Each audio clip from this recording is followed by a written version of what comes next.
It started on a Tuesday. Not the kind that slaps you across the face. The kind that sneaks up and whispers in your ear, "Hey, things are about to get weird."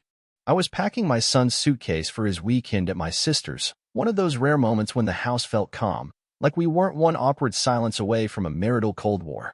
My wife, Claire, had left 3 days earlier for a solo retreat in Greece. Yoga, meditation, the whole find yourself on a beach with a coconut cliché. I didn't argue. I figured maybe if she found herself, she'd remember she used to like me. Anyway, as I zipped the bag, my 10-year-old, Jamie, was scrolling on the iPad, watching some travel video by a British family on vacation. You know the type: loud shirts, bad jokes, drone shots of sunsets. He suddenly froze. "Dad," he said.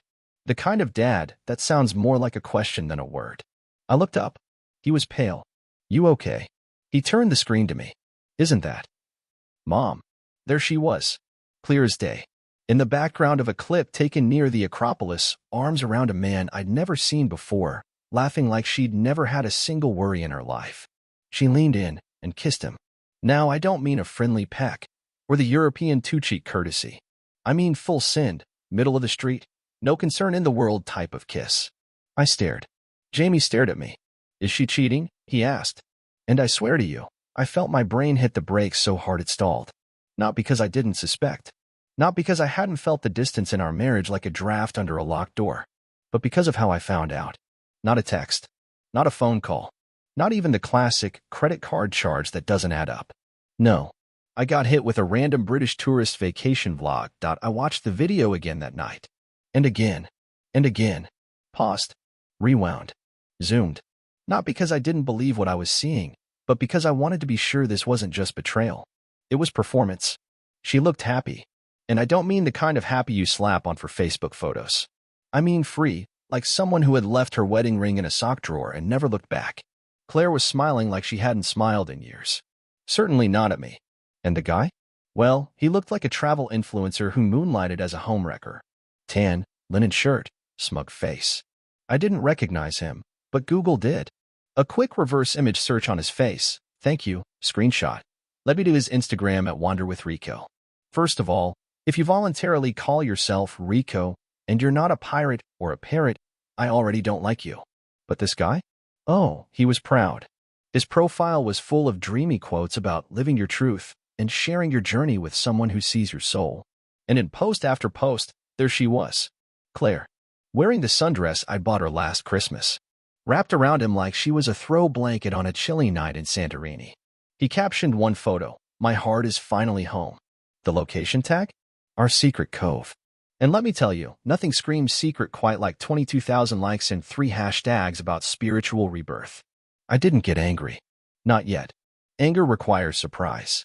I'd seen the distance forming. The phone flipped face down more often. The cold shoulder disguised as just tired. The unexplained yoga classes that somehow involved an overnight bag. But this was public. She'd skipped over guilt and straight into the Instagram highlight reel. And Jamie? He didn't ask again. Didn't cry. Didn't scream. He just quietly took his mom's framed photo off his nightstand and put it face down in a drawer. That night, he slept with his back to the wall, like he didn't want the world to surprise him anymore. And me? I didn't sleep at all. I had some research to do. You know that moment in every detective movie where the hero starts pinning photos to a corkboard, string connecting faces like they're solving the Zodiac case? Yeah, that was me. Except my murder board was made of browser tabs and late-night coffee. And the victim? The life I thought I had. Claire was gone to reset. That was her phrase. And while she was busy resetting, I was busy rewinding. Replaying the last 6 months with a new lens. The weekend conferences. The solo spa trips. That strange tan line she came back with in February when she was supposedly in Vermont. The lies weren't even clever. They were just lazy. And that, I think, is what hurt the most. She didn't try to hide it well. She just assumed I wouldn't look, wouldn't question, wouldn't matter. But someone else had noticed. Someone smaller, sharper. Jamie. While I was busy trying to protect his innocence, he'd been watching. Kids always are. You think they don't notice, but they do. They see the silence at dinner, the eye rolls, the fake smiles. A few nights after the video incident, he came into my office holding something. His iPad, open to a YouTube comment section. Dad, he said, I think this is the guy who took the video. His channel's full of travel stuff. Sure enough, it was the Wandering Whitakers, a British couple who documented every trip in crisp, over-edited glory. I DM'd them with a message that was equal parts desperate and polite. Told them I saw someone I knew in their Greece vlog. Asked if they had any other footage from that trip. Didn't expect a reply. But guess what? They sent me a Google Drive link within the hour. Apparently, someone's dad being cheated on pulled a few heartstrings. And there it was. In full HD, Claire, wrapped around Rico like she just won the Mediterranean lottery. Different outfits, different days. Same man, same betrayal. In one clip, they were even joking with a waiter about how her son thinks she's on a spiritual retreat. I paused it there. Let that line ring in my ears like a shot. That's when I knew. This wasn't just cheating. This was theater. And I'd been cast as the unwitting fool. I looked over at Jamie, who was curled up on the couch, hugging his knees. You okay? I asked him. He nodded. I just don't want her hugs anymore, he said. Then quietly, they feel fake now. I didn't say anything. Just put my hand on his shoulder. He didn't pull away. That night, I called my lawyer and a child psychologist, and I started a folder. Labeled it in big bold letters. Evidence. Claire's return was scheduled for Friday afternoon. Date C-17. Flight 842 from Athens. You'd think a man who just uncovered his wife's international romance would be waiting at the terminal with a bouquet of rage and a bullhorn labeled liar. But no, I didn't meet her at the airport. I sent someone else. 3, actually. First, there was Deborah Reynolds, attorney at law. Steel-boned, soft-voiced, with a handshake that felt like a warning. She had the divorce papers prepped, notarized, and cold as marble. Then came Dr. Elena Shaw, child psychologist, warm, patient, and fiercely protective. And finally, me, waiting at home. Calm, unmoving. Claire didn't know it yet, but she wasn't walking into her old life. She was walking into its ruins. I didn't tell Jamie she was coming back that day. I didn't want him waiting by the window. He was upstairs, headphones on, coloring in silence. Lately, he'd been drawing a lot of pictures of people standing apart from each other. Big spaces between stick figures. When I got the text from Deborah, she's landed. Headed your way. I stood up, exhaled, and turned off my emotions like a light switch. I wasn't going to shout. That would make this too easy for her. No, I wanted her to feel the quiet. The cold, deliberate quiet of a man who has already let go. At 3:47 p.m., the door opened. Claire walked in wheeling her suitcase like she'd just come home from a yoga retreat, not a European betrayal. She wore sunglasses indoors, which told me two things. She was hungover, and she still thought she was in control. She took them off and blinked when she saw Deborah standing in the hallway. Can I help you? Claire asked. Deborah stepped forward. Claire Jennings? I'm your husband's attorney. Claire turned to me. Logan. What is this? I didn't move. Just motioned to the table. Sit down. Claire scoffed but walked in, tossing her purse on the couch like we were just arguing over dinner plans. Seriously, Logan, is this some kind of stunt? I just got off a 10-hour flight. That's funny, I said. So did your boyfriend. Her eyes flickered. Gotcha. Deborah slid the papers across the table. These are your divorce documents. You'll find the terms more than fair. You'll also find a list of evidentiary exhibits. Dozens, in fact. Claire picked up the top page like it had personally offended her. You're kidding, right? No, I said.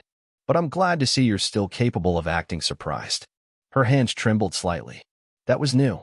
Up until now, she'd worn betrayal like perfume, light, fragrant, and just strong enough to leave a trace. But now, that bottle was empty. She was face to face with consequences.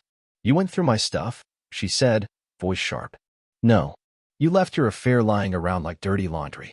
I just picked it up. She turned to Deborah. This is insane. We can work this out. Logan's just upset. I'm not upset, I said. I'm done. The room went quiet. Not a dramatic kind of quiet. A vacuum. A black hole of what used to be. That's when Dr. Shaw stepped out from the hallway. Claire jolted. Who are you? I'm the psychologist your husband hired. For Jamie. For Jamie, she repeated, incredulous. Yes, Dr. Shaw said calmly. He saw the video. Claire's face went white. What video? I didn't answer. I just pulled out my laptop, tapped a few keys, and hit play. There she was. Smiling. Kissing. laughing in Rico's arms like she hadn't left a kid at home who still called her mommy in his sleep. Claire looked like she wanted to crawl out of her own skin. She closed the laptop fast, hands shaking now. "You showed this to him?" she whispered. "He saw it himself," I said. "And he knew what it meant faster than I did." She slumped back in the chair. "Logan, he's just a kid. He doesn't understand. He understands enough to not want your hugs anymore." That hit her like a slap. Her eyes brimmed, but I wasn't buying. I'd seen that look before. The same one she used when she cried during rom-coms with wine in hand. Performative.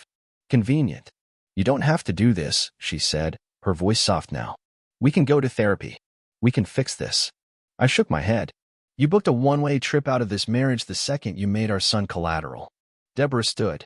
"You can take your time signing the papers, but be aware, Logan has legal custody for now.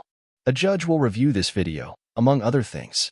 You'll want your own counsel, preferably one who understands international adultery statutes." Claire stared down at the table, like it might give her answers. But all it gave her was a pen and an envelope labeled "Copy." "I loved you," she said quietly. I got lost." "No," I said. "You just wanted something new. And instead of leaving with grace, you lit a match in the middle of our family and walked away like it was a spa day." She stood slowly, walked toward the stairs. "You're not going up there," I said firmly. She stopped. "I just want to see him. He doesn't want to see you. And until Dr. Shaw says otherwise, that's how it stays." Her mouth opened, but no sound came out. She looked around, like the house had turned into a stranger. And maybe it had. Everything she once owned here, her books, her pillows, her perfect little candle collection, had already been boxed up. "You've already packed my stuff?" "No," I said. "I hired someone who knows how to pack things without crying on the box labels." She turned, eyes glassy, lips pressed tight. There was a second, maybe less, where I thought she'd apologize. But instead, she picked up her purse, turned toward the door, and walked out. No bags. No goodbye. Just silence. I looked at the clock. For 16 p.m. Claire Jennings had left the building. You ever notice how revenge gets a bad rap? People talk about it like it's some ugly, petty thing. Like it makes you the villain. But see, I wasn't out to hurt her. I was out to balance the scales. After Claire walked out that day, everything got still. Not peaceful. Still. Like the air just stopped moving. Jamie didn't ask where she went. He didn't even come downstairs. He stayed in his room with his Legos and his headphones, building things he could control. Me? I went to the garage. There's something about tools that soothes a man's brain. Order. Function. No drama. Just bolts, screws, and certainty. I needed that energy because the next part of this wasn't about emotion. It was about strategy. I opened the folder I'd been building for weeks, titled in Sharpie Contingencies. Inside, screenshots of texts. Stills from the British travel vlog. Financial records, Claire's hidden credit card statements, a few Venmo transactions marked with wineglass emojis, and a hotel bill from Paros she forgot to delete from our shared Google Drive. But here's the kicker. Her phone had auto-synced her iCloud to the family laptop. Rookie mistake. See, while she was sipping sangria in Greece, she forgot she'd been uploading more than memories. Photos, voice notes, even calendar reminders, like the one that said, Rico's birthday dinner, were something red. She had scheduled infidelity like it was a dentist appointment. And then there were the emails.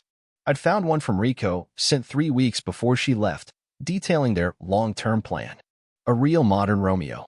He wrote things like, "When you come back, don't let him know right away. Play it cool. You need access to the finances until we can move forward." Oh yeah, he wasn't just after her heart. He was after the money. Our house was in both names, but the savings? That was 90% me. Retirement, emergency funds, college savings, all under the same roof she tried to burn down while keeping the wiring intact. I knew what Rico was. He wasn't her soulmate. He was a parasite. Smooth, tan, and just clever enough to think he could slither in, get cozy, and slither out with half my life. So I made a call. To Clay Mallory, forensic accountant. Used to work for the IRS. Looked like a math teacher, felt like a street lawyer. I handed him the file and told him one thing. I want every cent accounted for, and I want a firewall she can't climb. Clay whistled low. This is more than enough to open a case. You sure you want to go scorched earth? I nodded. I'm not lighting the match. She already did. I'm just drawing the map. Within a week, Clay had frozen joint accounts. Transferred my half legally. flagged any withdrawals over $500. Rico and Claire would find their financial joyride had been fitted with a governor switch and a rearview mirror. But the financial damage? That was just phase 1. Phase 2. Reputation. Now, don't get me wrong. I'm not the guy who posts dirty laundry on Facebook. That's for teenagers and divorcees named Cheryl. No, I kept my dignity. But I also knew Claire had built this picture-perfect life online. Instagram full of mompreneur energy. Yoga poses, iced lattes, self-love quotes with sunsets in the background.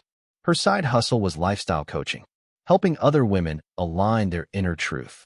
Oh, the irony. So I made another call to Marcy Bledsoe, journalist and personal friend.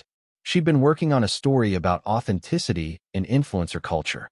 I handed her the footage. I gave her context. I didn't ask her to ruin Claire. I just said, tell the truth. Marcy raised an eyebrow. You sure about this? She sold a lie, I said. Let people know what they were buying. Claire's little empire wasn't big, but it was enough. A couple thousand followers, a few brand deals, a weekly Zoom group about empowerment. That week, the video of her cozying up to Rico went viral in her circle. Her coaching clients dropped off like autumn leaves in a storm. Her inbox? Flooded. The best part? I didn't even have to comment. I stayed silent. Dignified. The internet did all the heavy lifting. And the cherry on top? Remember that romantic getaway she took with Rico? Well, she used my airline miles. My miles. Now that's just offensive. So I filed a claim with the airline, unauthorized use. Guess whose trip got flagged and retroactively canceled? Claire texted me that day. Just a short message. Are you trying to ruin me? I stared at it for a while, then replied, you did that yourself. I'm just tidying up. She didn't respond. But I heard through a mutual friend that Rico didn't take it well. Apparently, when the money dried up and the public image cracked, so did the romance. 1 week later, Rico blocked her on everything. She lost the guy, the job, the narrative. But worst of all, she lost the kid. Jamie still hadn't asked about her. When she called, he handed the phone to me. When she texted, he left it unread. Dr. Shaw said it was a form of emotional protection, that he wasn't ready. I didn't push him. I just made sure he had everything he needed. Time, safety, and me, fully present, quietly rebuilding. That's the thing people don't tell you about betrayal. It doesn't break you, it reveals you. Claire revealed herself. So I revealed the consequences. And trust me, we're just getting started. IT started small. A text here, a voicemail there. Claire's voice, suddenly drenched in regret and soft piano music. Logan, I've made mistakes. Jamie needs both his parents. I'm not asking for forgiveness, just a chance to explain. But see, explanations are like sales pitches. You only need them when the product is flawed. I didn't answer. Not once. Instead, I documented it. Every attempt. Every guilt trip voicemail. Every email laced with selective memory and spiritual metaphors. Then one night, she showed up. Not unannounced. She wouldn't dare. No, this time she knocked. Dressed like a sad apology in skinny jeans and fake humility. Jamie was upstairs. I stepped out, closed the door behind me. Logan, she said, I'm in therapy now. I'm working on myself. I hope they give you a punch card, I said. You'll be there a while. She smiled weak. Can we talk? Just us. I stared at her. Sure, I said. You first. Explain how someone falls in love with a man while raising a child with another. I'll wait. She faltered. I didn't. I leaned in, real quiet. This isn't about Jamie, Claire. It's about control. And sweetheart, you don't have any anymore. She blinked. For the first time, I saw it. Fear. And maybe a hint of realization. She wasn't the main character in this story anymore. 2 weeks later, Jamie had his school play. 4th grade version of Peter Pan. He was a lost boy. Fitting, really. Claire showed up, of course. Dressed like redemption, front row seat, like she earned it. Jamie saw her in the audience and looked straight at me instead. After the show, kids swarmed parents. Photos, hugs, laughter. Claire knelt down, arms wide. Jamie, sweetheart. He didn't move. He walked past her like she was part of the wallpaper. Straight to me, wrapped his arms around my waist, and said, Did I do okay, Dad? You crushed it, I said steady. Claire stood behind him, arms lowering, expression cracked. Jamie, she tried again. Honey, I'm here. He turned, looked at her. Flat. Calm. You didn't want me, he said. Now you do. That's not how it works. That hit harder than any document I ever served her. She walked away, quietly. No scene. Just the soft steps of a mother watching her son slip out of orbit. She finally understood. This wasn't alienation. This was reality catching up. Family court. Neutral walls. Cold air. A judge who looked like he'd seen it all and probably had. Claire tried the remorse angle. I've made progress, she said, voice trembling. I've completed counseling. I just want to rebuild trust. Deborah stood, measured and lethal. Your Honor, Exhibit C is a video taken during the affair. Exhibit D is the child's statement to his court-appointed psychologist. And Exhibit E is the financial manipulation outlined in our forensic audit. The judge nodded slowly. I've seen enough. He turned to Claire. You may file for supervised visitation. Twice a month, pending therapist approval. Custody remains with Mr. Jennings. Her lawyer whispered something. Claire stared at the table, blinking too fast. I didn't gloat. Didn't smile. Because it wasn't a victory. It was a verdict. A month later, I held a small gathering. Not a party. A wake. I called it the death of who I thought she was. Couple close friends. My sister. A bottle of scotch I'd been saving for a special occasion. Turns out, closure counts. We burned a few things in the fire pit. Old love notes. Her perfume bottle. The photo of us in Greece, back when I thought the only thing she'd bring home was olive oil and stories. Jamie tossed in one of her printed Instagram quotes. Trust your heart. It knows the way. He laughed. Guess hers had a broken GPS. We all laughed. Not bitter. Just done. That was the moment I knew. I didn't love her anymore. Not even a little. Now. You wanted cruel? All right. Remember Rico? Turns out, our guy had a little secret. He was married. Yep. Had a wife back in Madrid. A beautiful woman named Celia, and a daughter the same age as Jamie. I found her. Took me 2 weeks and a Reddit post. Celia didn't know about Claire. But when I showed her the video, the screenshots, the messages, her response was simple. Let's ruin him. And oh, did we? Celia filed for divorce. Took custody. Took the house. Took everything Rico thought he could juggle. And then, because Karma has a wicked sense of humor, she posted a long, articulate blog post about narcissists and relationships. It went viral. Rico's brand collapsed like a sandcastle at high tide. As for Claire, well, she got ghosted by the man she wrecked a home for. Lost the money. Lost the image. Lost the son who used to run into her arms. She tried to rebuild. Tried to pivot. But reputation's a fragile thing. Especially when the person who loved you most becomes the man who documents everything.